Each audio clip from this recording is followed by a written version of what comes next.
আনে নবভাব মাধুরীর সঞ্জীবন। তাই আনন্দিতা শ্যামলী মাতৃকার চিন্ময়ীকে মৃন্ময়ীতে আবাহন।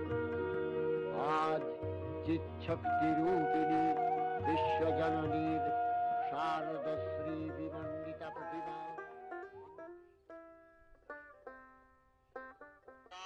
অন্তরিত মেঘমালা প্রকৃতির অন্তরাকাশে জাগরিত জ্যোতির্ময়ী জগন্মাতার আগমন বার্তা।